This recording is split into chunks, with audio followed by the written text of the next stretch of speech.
Welcome to LTX Fest. We are so excited to have you back for what is really going to be one of the panels that I think it's such important discussion.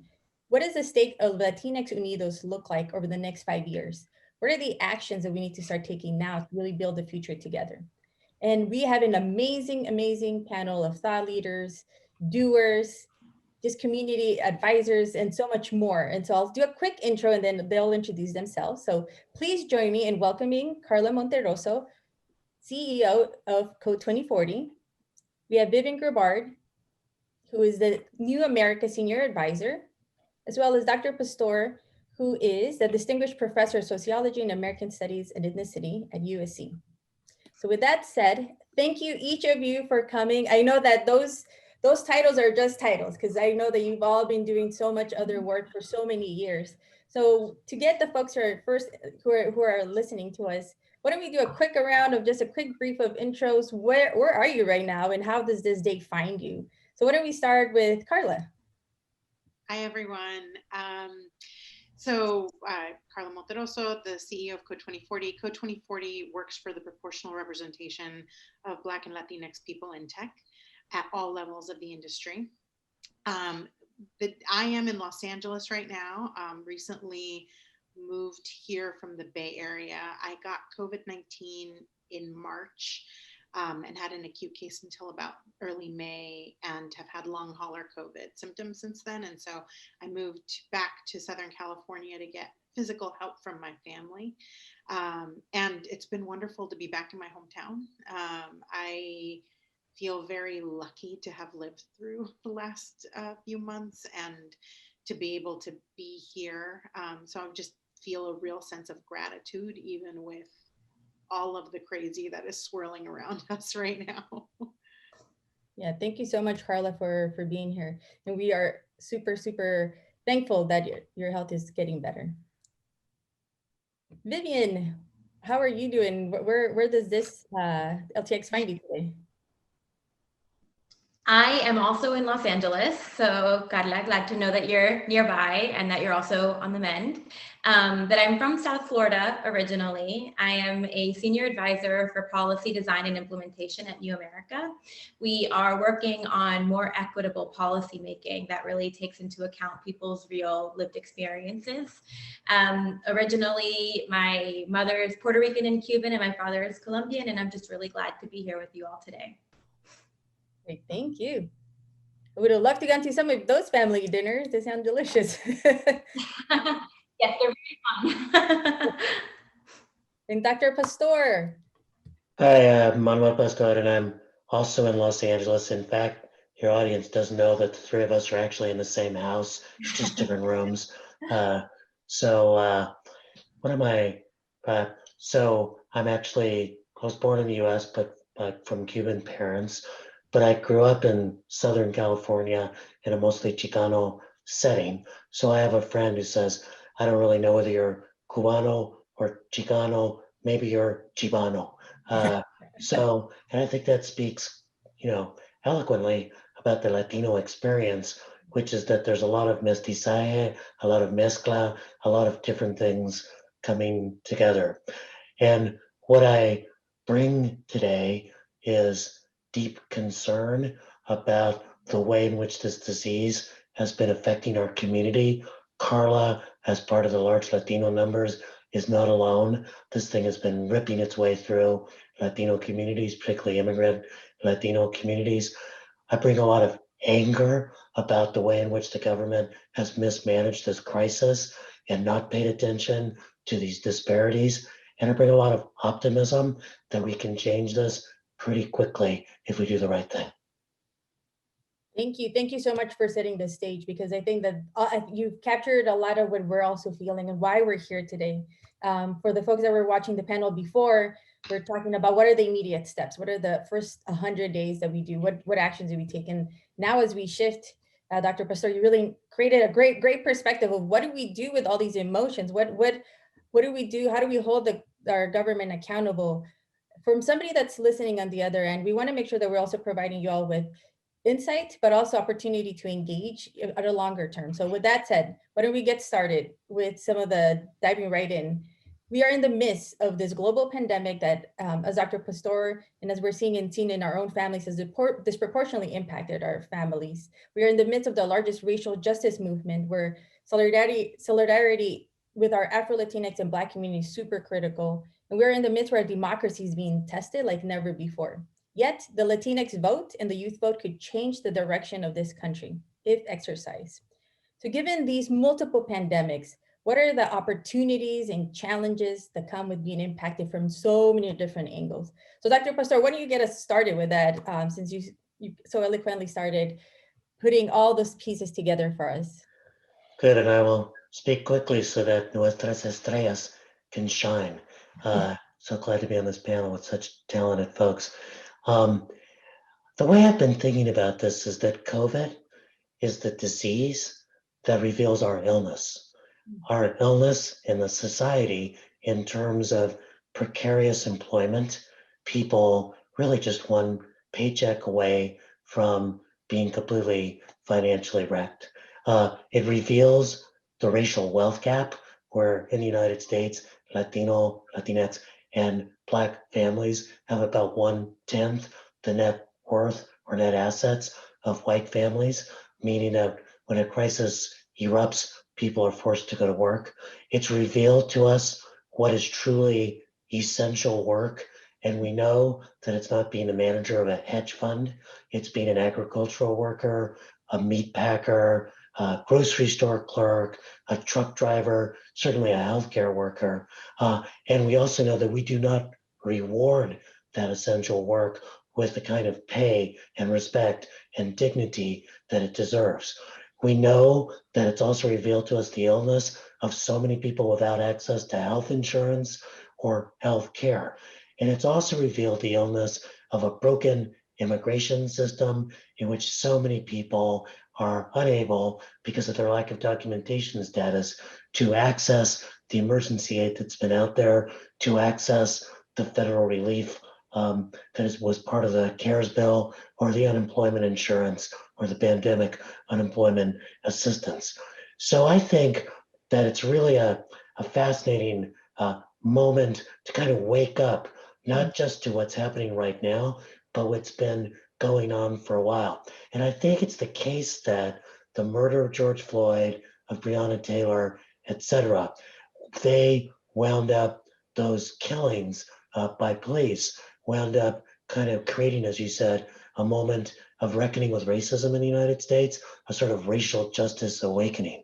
But it's important to realize that that happened in the context of COVID, already revealing the tremendous disparities that Black Americans and Latino, Latinx Americans were experiencing as a result of their being involved in work that's much more risky, or being involved that was much in work that was also much more likely to disappear in terms of restaurants, hospitality, and retail.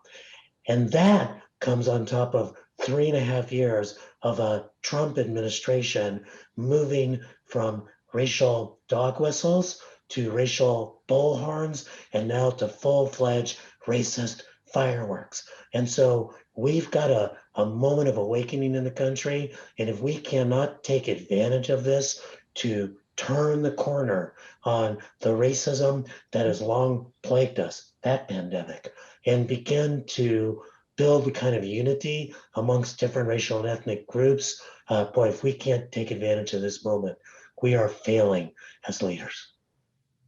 Thank you so much. And I think that turning of the moment is so critical. And Karla, I know specifically with Code 2040, a few years ago, before all of this as we've been experiencing ourselves, you've made a huge pivot with Code 2040 to be more explicit, specifically on these topics. Can you share a little bit more about that? And as well as what are, from your lens, knowing that your own experience of even battling COVID yourself directly, what are those opportunities and challenges? Yeah. So a few years ago, in 2018, when we pivoted Code 2040, and it was, Code 2040 was a workforce development program. I mean, in some extents still has direct service work where it helps place young folks in work, or we do an early career accelerator for folks in years 1 and 2 in industry, But what we had found was that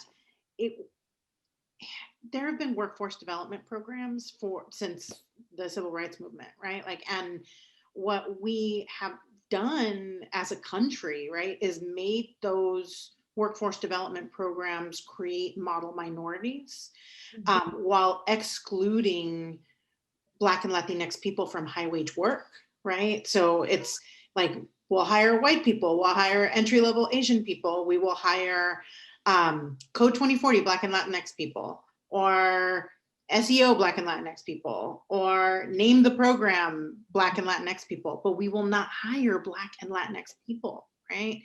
And we didn't want to be, we had no desire or appetite to continue to create more model minorities while ignoring that Black and Latinx people are structurally excluded from high wage work, right? This is about the segregation of work at that level, right? And you start to see it in the data.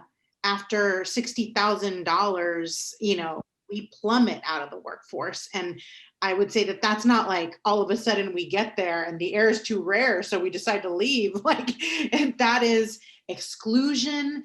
That is not just a lack of retention, but being pushed out of that kind of work, not allowed into management and leadership, facing really hostile environments. And you know, I've thought a lot, I've had a lot of time over the time of being sick with COVID to really think about how, you know, we talk about labor in this country, right? And we divorce the humanity of people from their labor ability, right? Like, we're talking about humans, right? And I mean, one of the biggest stories of the last week, of course, was the president coming down with COVID. And not a single story have I seen of all the service workers, the people who protect the president, the people who feed the president, the people who clean up after all of these people who were also exposed to COVID and likely are going to take COVID back into the DC community, just as DC is about to open its schools again, right? And patient zero was at the White House, and we are not talking about the vast amount of people who are going to be infected, where there will be no helicopters waiting for them on any lawns, no experimental treatments, no, like, I'm gonna check into the hospital just to make sure things are okay.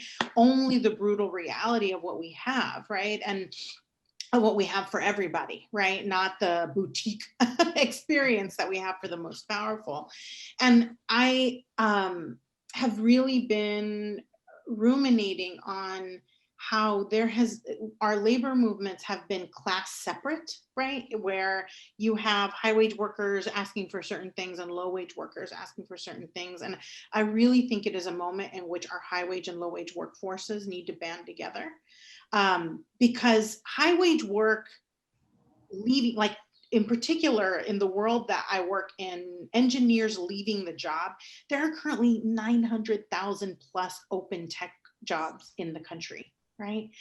Those workers walking off of their jobs makes a huge economic impact, right? In a way that people find low wage work disposable, they will freak out about this, right? And I think that that means that there's power there. And I think we have to realize that it's not just power for high wage workers. We need to have power for the entirety of our community. And often what will happen within high wage work is that we have folks coming in from Latin America who are coming from high wage work in Latin America, totally blind to the realities of what racial dynamics exist for Latinx folks in the country. And then, you know, saying whatever they want to say about what exists or doesn't exist because they've proved something wrong by being here, when it is their class mobility in their home countries that has allowed them that spot in America that many Latinx Americans will not get, right? And so I think that if we start to think about what it is like to onboard those people to the realities of race and class in America, I think that that is a huge, a huge lever for us. I also think that we need to be thinking about wage equity, not just, I mean, of course, there's the disparity in wage that happens between white folks and Latinx people, and of course, all people of color. But we also want to be thinking of wage equity as, why do we pay essential workers what they are being paid? Like, who decides that a healthcare worker is going to both save their lives, endanger their lives, and also get paid so little to support our most vulnerable, right? And I think, you know, that comes with the protections for those folks. It comes with, it also, we need to talk about career mobility, right? Like the mobility that people had in the workforce a generation ago has been absolutely destroyed in the digital revolution, right? Like, we want to think about this as like the industrial revolution is the revolution we just came out of, that set up these economic dynamics for our people. And now we are in the digital revolution. And the first wave of that digital revolution took out enormous worker protections for people, right? And so what does it mean actually to give folks career mobility, whether that is being a full-time worker that can work themselves up, whether that is making sure that healthcare exists for everyone so that we do not have the daunting challenge of of not being able to launch into building our own businesses out of fear of going bankrupt. Whether that, I mean, there are 100 different things there that really enhance career mobility. And how do we expand our lens in our community so that we are helping take care of each other? I think you bring up such a great point of what is a digital revolution, because we've been already part of it, and Vivian has really been at the intersection of this digital revolution, but also as well as making sure that the everyday people have access to, and what is the policy. So Vivian, during your time during the White House, and also as the co-founder of Digital Service Leads for the USDS, and for the folks who may not know, the United States Digital Service was really it got established during the Obama time, and it was all to be able to leverage the technology in making these large-scale changes. So Vivian, from your perspective of now, from that experience of what it was like in that environment to now in your role at New America, what are the opportunities and the challenges that you're also seeing in these times? Yeah, so I want to pick up on something that Karla said, a specific word that you used, which is segregation. And I'm so grateful that you used it, because especially in the tech industry, we talk about diversity and inclusion efforts like they're a cherry on top, right? So you're hiring. I can't tell you how many emails. I just received an email the other day from someone. They were putting together a slate of potential candidates for something. And they said, can you please send over some like Latino names, and also in the next 3 hours? And I was like, this is really good evidence that you're not taking these candidates seriously, right? Like, you built out your entire slate, you've done all of the work that you want to do, but you want to be able to make sure that you've like sprinkled in, some like Latinx diversity. And so you're emailing me 3 hours before the deadline. Like, I have a binder full of names and I can just send some over to you, right? Like, oh, this person will be a good fit. And they get away with that because we treat it like a cherry on top, and we don't call it what it really is, which is segregation, right? Like, if you began to use the word segregation, if CEOs understood that not hiring Latino engineers, not hiring Latino employees, not hiring Black employees, and giving them the same upward mobility and opportunities for growth that other employees are getting is actually segregation, then I think that they might really shift their views, right? That they might begin to prioritize this and not sort of relegate it to the, chief diversity officer that does this as a sort of pet project on behalf of the leadership, but really understand that this is something that has to be prioritized, because it's not this extra fun thing. It's actually reducing segregation within your organization. And so the opportunities that are here, I think, over the last 6 months, especially what we've seen are these compounding inequities, right? That it's not just one thing or two things that our community is facing, but dozens of sort of like, a death by a million cuts, right? If it's not a lack of healthcare, then it's a lack of, an affordable wage, right? It is the inability to pay your bills, or having to decide between whether you're keeping the lights on or feeding your family, right? It is making the hard decision to go to work versus staying home with your kids when, you know, suddenly school is not in session anymore because you don't have any daycare for them, because you don't have any affordable options or safe options for, you know, who might be able to stay with them. There are just these compounding inequities that build up, right? And it creates this sort of barrier that makes upward mobility inaccessible for our community.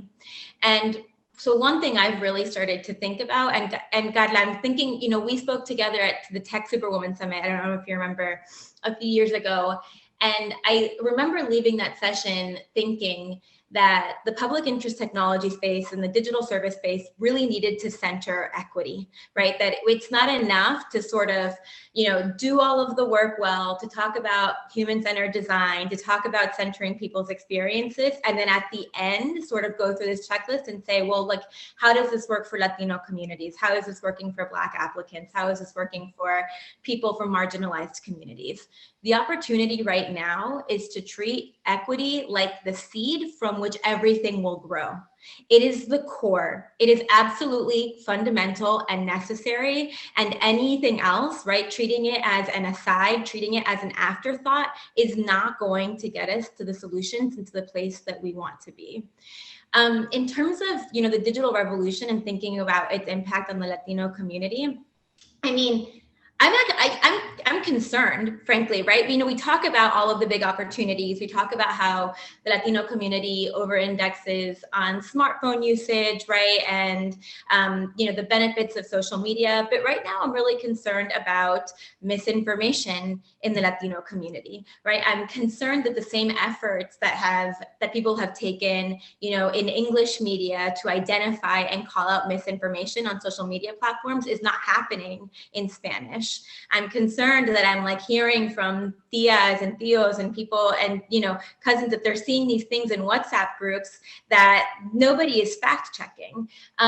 You know, I'm concerned about things like the digital divide, right? The fact that so many of the critical services that people need access to online are not mobile friendly, right? That it's not enough to just translate things, right? We have to completely rethink messaging and how we are communicating with the Latino community, right? So many creators of critical applications think that like taking what you wrote in English and just translating it to Spanish or any other language is enough, and don't understand that it has to be culturally competent and relevant, right? So that people are getting the same benefits from, you know, the supplemental information from the questions that are being asked that someone would in English, where that care has been taken to really, you know, ensure that someone understands what's being asked of them. So while there are, you know, I don't want to like hate on technology. I don't want to suddenly act like there haven't been any benefits or that the Latino community hasn't benefited from, you know, how much tech usage has increased. I do want us to be honest about where we're being left behind and the strides the tech community has to make in order to, you know, make tech more accessible for Latinos across the board. Spanish speakers, non-Spanish speakers alike, there's a cultural competence that's missing generally. Yeah, I mean, you hit it right on the nail. That like exactly what you're describing. Just even here in my work, specifically on the digital divide. Don't even get me started, because when I was at USC undergrad, we had public Wi-Fi for like the students when I was studying engineering, and so now you know this stuff, especially around telecommunications. It's one of those things that I know it's solvable, but there's a lot of different monopolies that I think we need to be able to discuss much more direct. And I think hopefully this is the time. But I think to your point of what is the technology and the experiences and how are we even engaging our non-English speakers in different dialects, right? I'm seeing some of that right now. So it creates a great opportunity for technology. And then, and Dr. Pastor, I want to get your perspective on the role of tech. What do you think are the opportunities for it to be either a creative use, or what also the things that we should be very, very suspect about, as specifically as it's coming into our communities of color? And I think Vivian mentioned some of the disinformation. I'm interested to hear from your perspective. So let me say a couple of things, because those were some really brilliant interventions, and I want to elaborate on two things and push back on one, and then like any academic, actually answer your question after I say what I really want to say. The first, and this is kind of left from Karla, which is I do think that what a lot of people, particularly who are not Latino or African American, think is that it's education that's going to close the gap in terms of the wages. And that is to some degree true. And I want to encourage everybody to get educated, particularly at USC, of course. But it is important to know that at each and every level of education, lacking a high school degree, having a high school degree, having a community college degree, having a BA, or having a master's and above, there is a wage gap that plagues both Latinos and African Americans, and it is explicable by wage discrimination and the ways in which people do not see the same talents in our people or reward them in the same ways. And interestingly, in California, that wage gap now is bigger than it was in 1990. So we like to think that we've made some progress. We've actually got a bigger racial wage gap controlling for education than we had before. And we still have all the problems with education. Second point, and this also emerges from something Karla said. So I'm going to agree with two things Karla said, then I'll push back on her.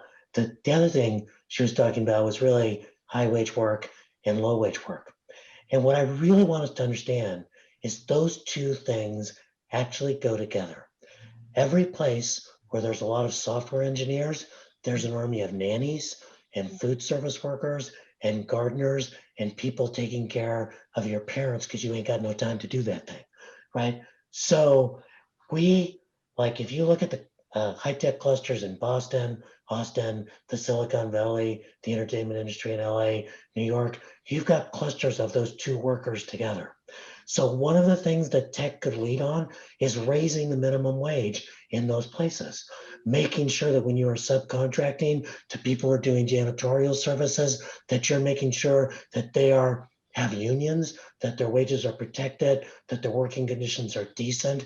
Because when you walk, eventually you will walk back in to an office to get some work done, and you want that office to be clean, disinfected, etc. Someone is going to do that. And what are the wages you're going to pay them to be able to do that work, and how little will it cost you of your own wages to lead on that and to really make sure that people are treated respectfully.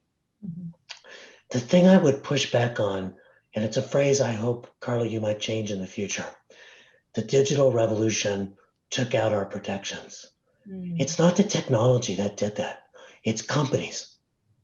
It's business who started a long time before there were these phones at stripping away workers' rights, starting in the 1980s. And diminishing the bargaining power that working people had. And if you look at the way in which wages and profits rose from 1945 to about the mid-1970s, they rose at about the same rate. But if you look at what's gone on since, I just have the stats from California, they're pretty close to this at the national level. Between 1979 and the current period, worker productivity in California rose by 90%, and worker wages rose by around 14%. That had nothing to do with technology, because obviously those workers have been made more productive by the technology with what they're working. It had to do with the imbalance of power in our society between large corporations, communities, and working people. And one thing I think it's really important for technology to realize is that, unlike in the old days, meaning the days of the robber barons of the old period, the way that you garnered a monopoly in steel was you actively had to go out and gobble up all the steel companies and create US Steel. The way that you had to create a monopoly in oil was to go up and grab all the little oil companies and create what Rockefeller did, Standard Oil. And that's the way that you got monopolies.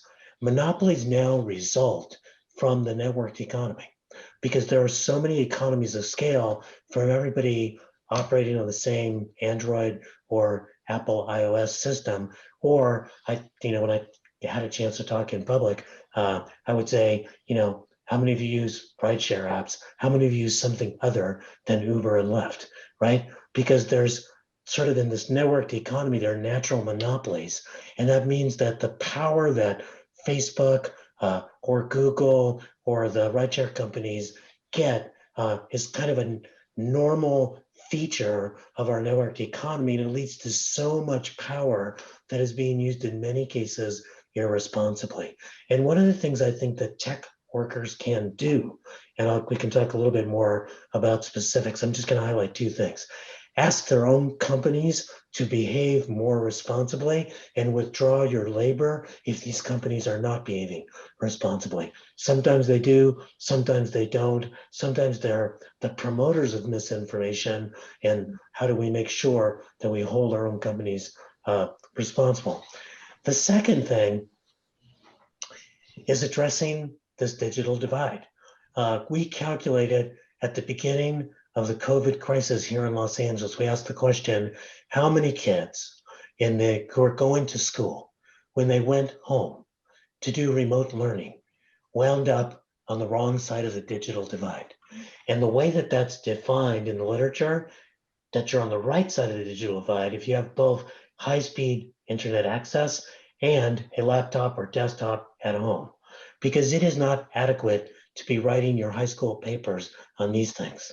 It's cool to check your Twitter feed and send TikToks to each other, but not really where you're going to be able to do your best learning.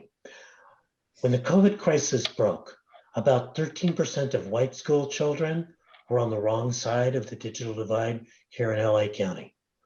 37% of Black children, 39% of Latino children were on the wrong side of the digital divide. They have suffered a period of learning loss that persists to this day because we haven't been able to truly equip people with the kind of equipment that they need to be able to participate. We need to stop thinking of the internet as something that's really just available if you can buy it, but understand that it is a fundamental civil right, because it is now the way that you participate economically. It is now the way that you network to get jobs. It is now the way that you do learning in school. It is now the way that you acquire information to be able to participate in the public square. This is as vital to our community as water, as power, and we do not have a society in which we say we think it's okay if somebody can't pay for water to have them die of thirst. We say that's not okay.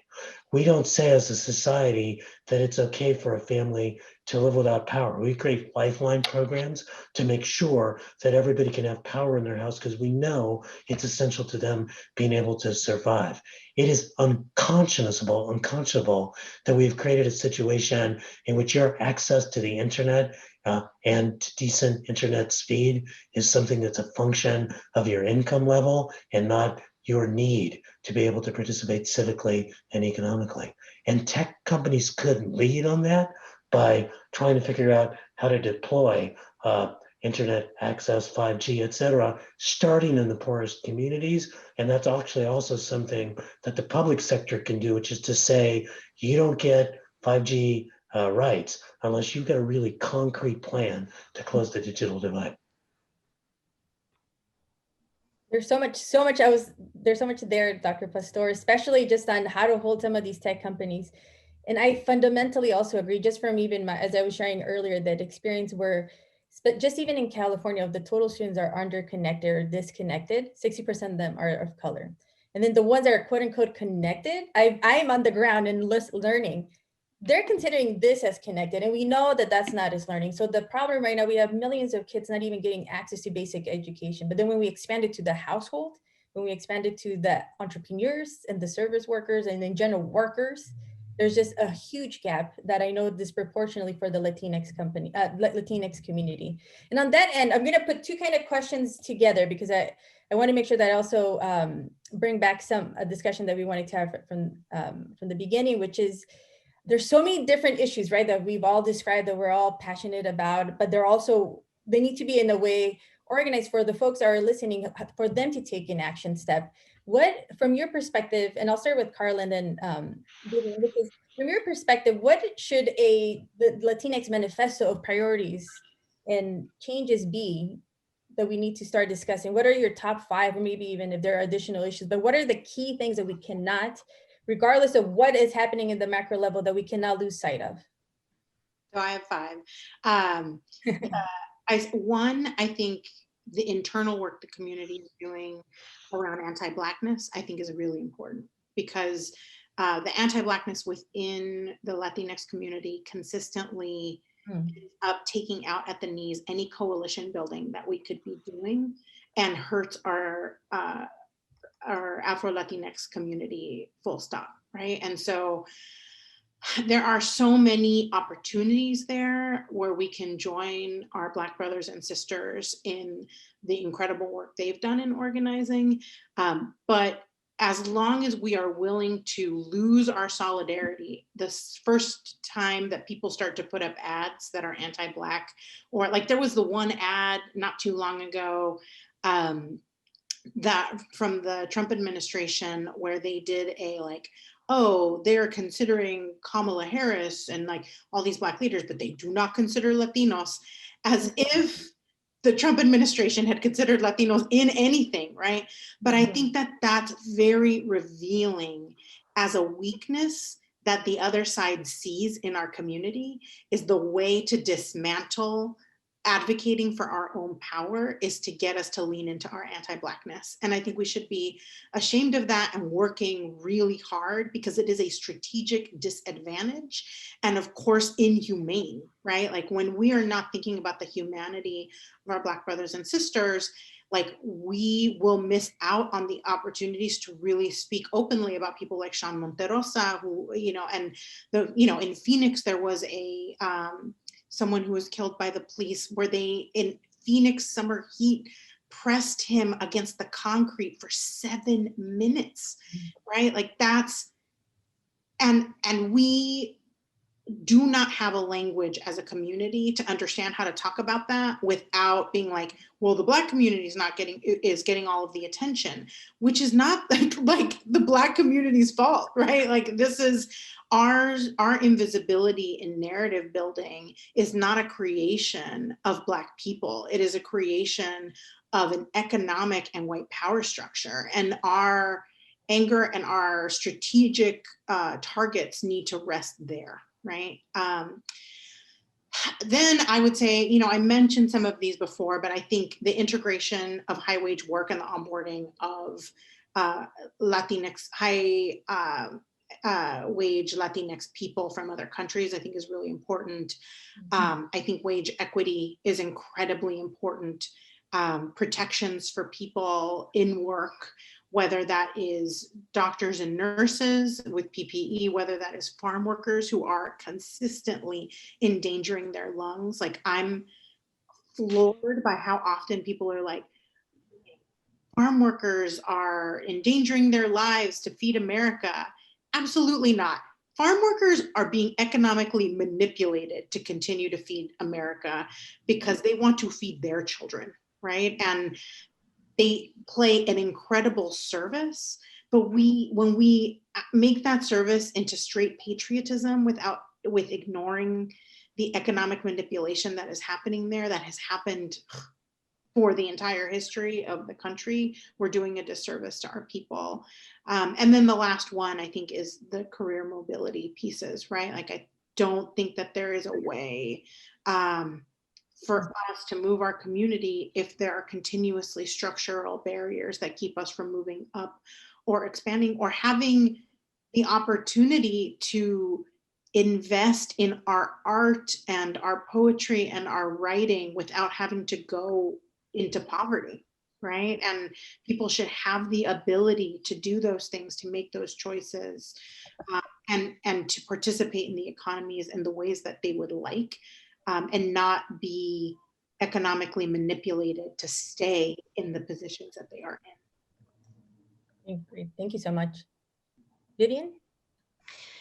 Yeah, so building on that, our Latinx manifesto for the next 5 years, mine would include really focusing on the economy and what an equitable recovery is going to look like, right? The lasting impacts of COVID won't be over in 6 months. It's going to take years to rebuild the wealth, to regain the health that has been lost over the course of this pandemic and recession. Organizing around high, good paying jobs with access to benefits, right? Really thinking about what increasing employment and wealth building, supporting entrepreneurship in our community is going to look like. Housing, which is also deeply tied to the economy. So homeownership decreased significantly in the Latino community during the Great Recession. I'm very concerned about what evictions and foreclosures and housing loss is going to look like as a result of COVID and the pandemic and the recession. And also when you think about, wealth building and intergenerational wealth transfers, right? Housing is so core to that, apart from it being core to safety, right? And having your place that is your home, and how important that is for emotional and physical well-being. Healthcare, right? So we've seen the toll that COVID has taken on the Latinx and the African American community. So really thinking about what access to affordable, high quality healthcare for everyone looks like, and organizing around that, and ensuring that we're also thinking about reproductive justice as a healthcare issue, right? Especially with the mass sterilizations that we've seen at the hands of ICE. I really think that in the Latinx community, there's a lot of work that we can do to not think of reproductive justice as this other thing, right? The abortion word that gets Latinos going, right? And really ends up really divides us, right? Like, what are we going to do to ensure that people understand that reproductive justice is a healthcare issue? The climate, of course, like the one issue that causes my brain to spiral, but is so critically important, right? Our ability to live on this earth, right? And we're seeing the devastating impacts that climate change are having in Latino communities, right? And in Puerto Rico and in Cuba, and if you have family in the Caribbean, the increasing devastating impact of hurricanes, right? And climate change, the fires in California. I've lived here for 5 years and I've never known a California without a really intense fire season. My husband claims that it wasn't always this way, but it feels to me like it's always been this way. There are so many issues, and one way that I've been thinking about it is following the Great Depression, the New Deal introduced all of these, for the time, game-changing policies that were also deeply exclusionary, right? That we understand left out a large percentage of the African American community, of Latino communities, of communities of color. If that is what came from the Great Depression, the New Deal, what are we building in a response to what's happening right now? And how can we ensure that, similar to mortgage, how mortgage laws were rewritten after the Great Recession, that the laws and the policies and the things that we're advocating for now in light of COVID and this recession are not exclusionary, right? That they center equity, and that the recovery rates are targeted and pinned to Latino communities, to African American communities, and not to white recovery, because we know that white recovery looks very different than recovery in communities of color. And finally, the thing, again, it wasn't in my 5 because I consider it to be core, right? I consider it to be the most important thing is equity and focusing and really figuring out how we're going to dismantle racism and anti-Blackness in the Latino community. So I agree with Karla on that. And one thing that I've been thinking about a lot lately is, and how we talk about this is if you were white in Colombia, if you were white in Cuba, racism and colorism is so pervasive in Latin America that you come here and you don't suddenly think of yourself as an other, as a person of color, right? You were white in Colombia, you're white here, you're bringing that racism with you, right? And there's this thing that our communities do that I've seen in my own family, and it's hard and it's painful to admit, where it's well, I'm not them, I'm not that type of immigrant, I'm different for these reasons, right? And these are the things that I'm going to do, without realizing that the things that are happening impact us all negatively, right? It is not good for our community broadly. And the only way that we're going to begin to see the change that we need to see is by uniting around the Afro-Latino community and making sure that we are dismantling anti-Blackness and racism wherever we see it. Thank you. So both, thank you, Karla and Vivian. Like, I think centering specifically also and addressing the anti-Blackness is so critical right now for our communities as well, which is why the theme for LTX Fest is United We Rise, right? And so we want to celebrate all of our different identities, intersectionalities. And I think one of the parts here, and this will be the, we'll get ready to close, and this will be the question for Dr. Pastor, specifically like hearing all these different issues, right? We have parity in wage, career mobility, equitable recovery entailing house ownership, entrepreneurship, healthcare, climate change. This to me, it's kind of like the silver lining. Do we have the opportunity to get it right? How do we build this forward in a way that's equitable? So Dr. Pastor, what can we learn from the past and what do we need to make sure that we are also leapfrogging and innovating going forward? So a couple of things in response to that and to the great conversation. I do want to say that there's a centrality to making sure that we're combating anti-Black racism for all the reasons that were mentioned, but also while there's always been a significant Latino presence in the country, most of us came after 1965 and the immigration reform that took place then, or our families. And that actually was a function of the civil rights movement. And the ways in which immigrants today are being othered and marginalized is deeply rooted in the genocidal tendencies of the country from its beginning of stripping the land from Native Americans and enslaving Black people from Africa and consistently dehumanizing them.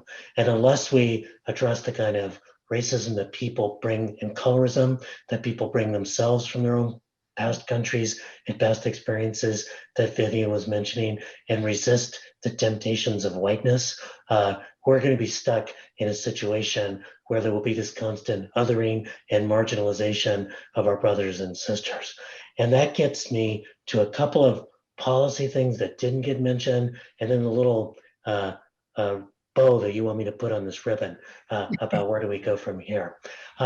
We didn't mention immigration reform. I don't, one of the things that people forget, and again, I use the California statistics, but the nation's statistics are not far off.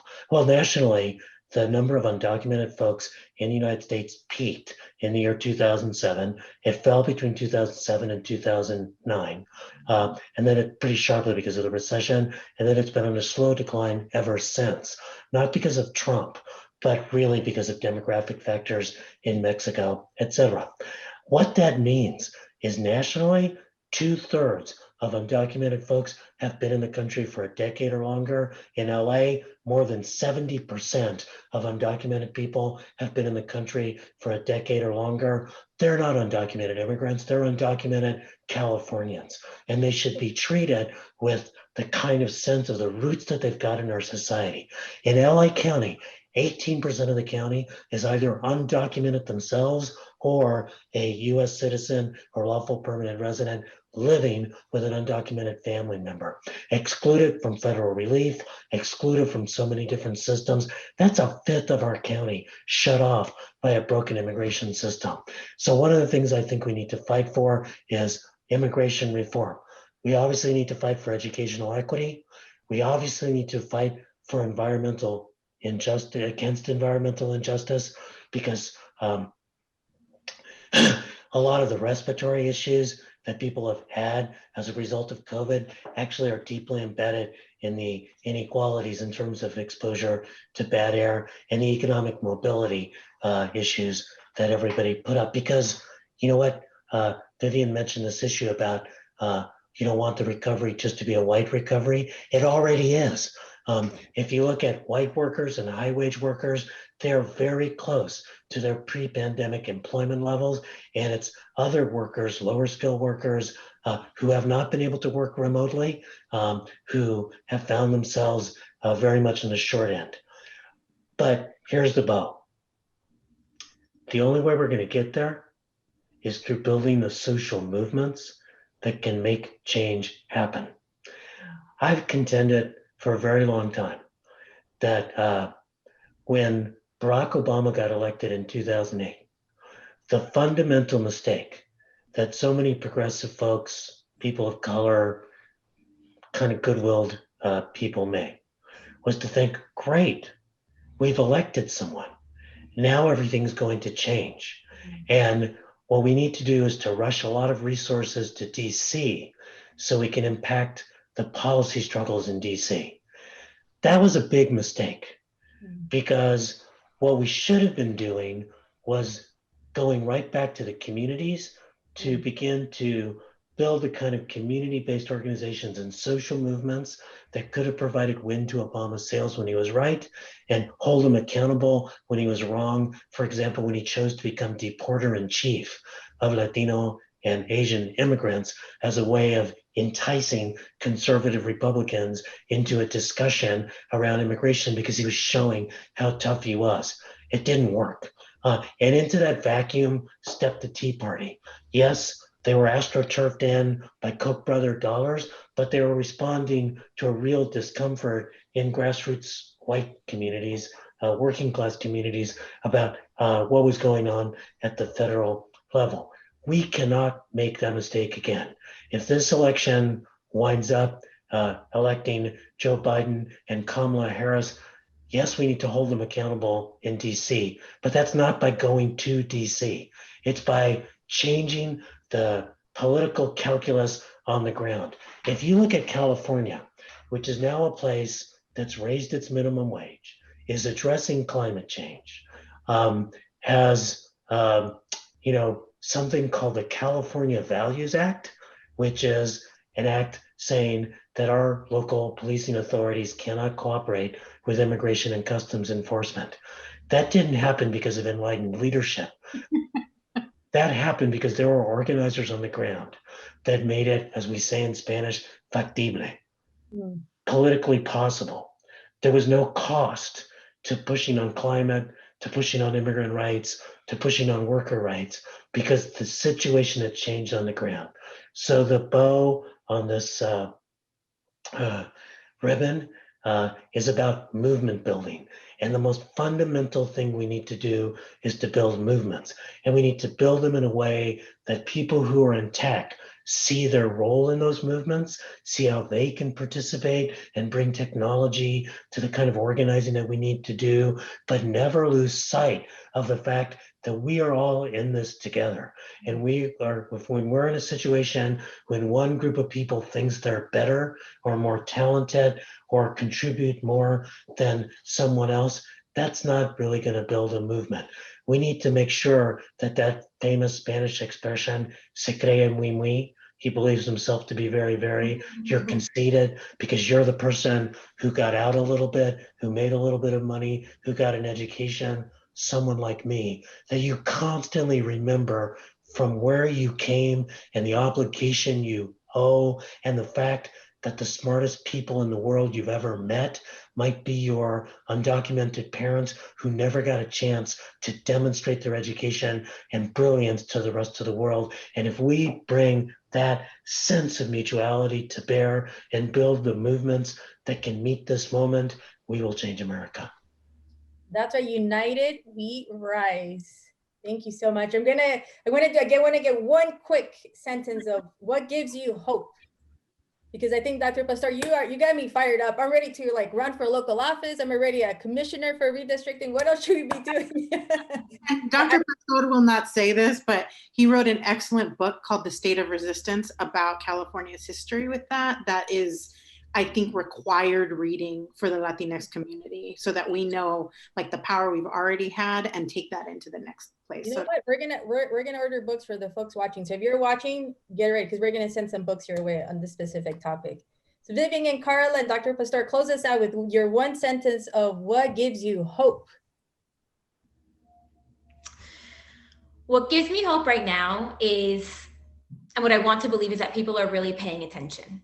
And I'm seeing people that I didn't think were paying attention before, suddenly opening their eyes and saying, things are not as I thought they were, right? And so the opportunity now is to take that attention and to really turn it into action. And to Dr. Pastor's earlier point, I think I couldn't believe that we hadn't talked about immigration. And so thank you for raising that. People are talking about building back better and rebuilding. I don't think that there's a lot of rebuilding to do. We have to start anew. right? I don't think that there are things to go back to. It's taking this moment and thinking, what would we create now? We're not going to constrain ourselves by what we think the world could be or what policies we want to go back to. We're going to use this moment to think about what we want to build coming out of this and go in that direction. So what's giving me hope are the people that are paying attention and hopefully turning that into action and voting on November 3rd.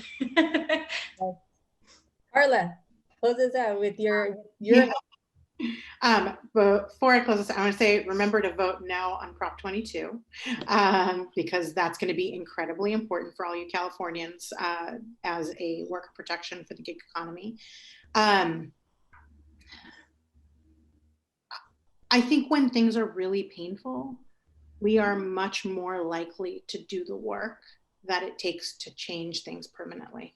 And for all the pain and trauma our community has been through in the last 4 years, last 40 years, but really at its apex and climax now, one of the most inspiring things that's happened is we have watched people really create. You know, you've got groups like Con Mi Gente, and you've got the Working Families Party and a number of different groups that have built infrastructure for all of this, right? And who have started to really chart the course for the future, and which makes this a different battle, right? Like I used to think that the way that we would win this is that we would fight against the man and eventually that would do something. And now I think what I am clear on is that we will build our own ways of being, our own policies, our own laws, our own structures, our own ways for community to gather. And that will be so much more appealing, right? Like a multiracial, multi-ethnic, multi-religious group of people who have learned how to respect each other and create policy that respects our own humanity. Like coming together for the act of government, right? What we will create will be so much more appealing. It's not going to be a fight anymore, right? It's going to be people seeing the logic behind the things that we have been saying. And we finally have the numbers we need in a variety of different places to create the narratives that we need to create in order for folks to move forward, so that we can have a land back movement, so that we can have a Black Lives Matter movement, so that we can have an abolish ICE movement, right? Like those things did not come out of nowhere. They came out of a lot of hard work that a lot of people have been doing. And if you are just joining this moment because you have seen the pain and want to see something different, there is a place for you here. There is work for you to do. And I am so sure in the beauty of what we can create together. I love that. That's beautiful. The beauty of what we can create together, going back to our humanity. Dr. Pastor, any closing words on your end? Yeah, I'll be quick. I like to, at least pretend that I'm hip and aware, listen to a little bit of reggaeton, quote Cardi B when I can, that sort of thing. Pero soy viejo, an old guy, but it makes me think of this old Bob Dylan song, which was, I was so much older then, I'm younger than that now. And I think that one of the things that we have seen is an awakening of young people, of another generation for whom intersectionality, seeing the connections between struggles is immediately apparent, who understand that they need to challenge anti-Black racism, even if you're not Black, that understand that we can actually dramatically change this world and that there is no going back to a normal that did not really work for our folks. There's only reinvention and restructuring going forward. So what gives me hope, estas mujeres jóvenes aquí, these young women that I'm sharing this Zoom room with, who are such inspiring leaders. Thank you. You as well. Thank you so much.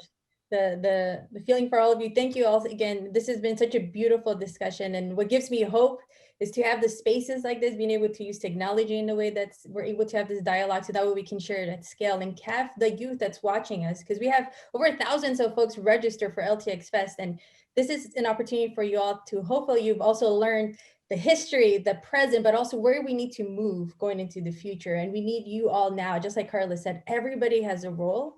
We all need to come back united more than ever, and united we will rise, and it'll be in our turn. So thank you all for watching, and thank you to these amazing, I wouldn't say just studies, just change makers and just humans. So muchas gracias, y nos vemos muy pronto. Era un placer. For the space.